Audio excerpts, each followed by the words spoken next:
As a smaller Souls creator, I spend most of my time trying to come up with creative runs, like the Dark Souls Nuzlocke, or All Pontiff.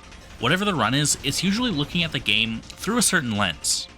What I've realized though, is that I've ran through the Souls games over 100 times.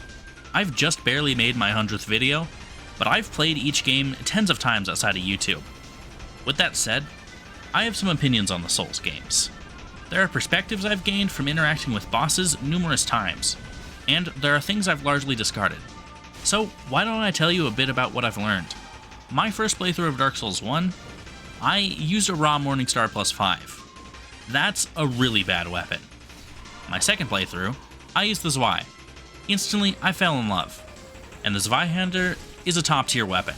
And on a run like my New Game Plus 7 run, I used the Great Axe, which is a big weapon that shreds enemies.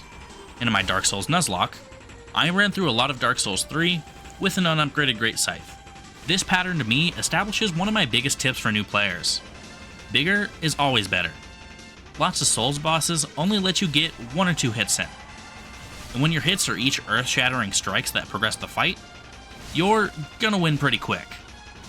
And some people will prefer something like sorcery for this, but especially in Dark Souls 3, I don't want to allocate the intelligence on top of the tens of thousands of souls to purchase spells. Strength feels like one of the quickest ways to end a boss fight pretty quickly.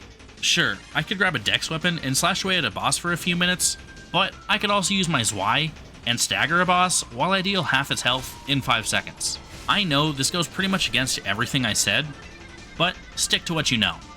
If all you know is Sellsword Windblades, don't talk to me, first off. But secondly, that's alright.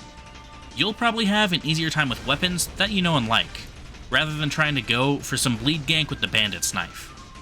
Me personally, I already said I like the Zwei, but I also like the Fume Ultra Greatsword, and if I have to go for dex, I'll grab the Uchigatana or the Black Blade. Club movesets are nice too for me personally, although I can see why they don't appeal to everyone. Again, if you only like curved greatswords, use those. If the Handmaid's Ladle is your absolute favorite weapon, use it and shred the game with it, my man. If you look up how to beat a particular boss on YouTube, you'll find some way to kill it with no skill. Now, unless you're just trying to kill Ludden and know some magical cheese for them, please tell me if you do. The conclusion I've come to is cheesing bosses robs you of what the boss is testing you on.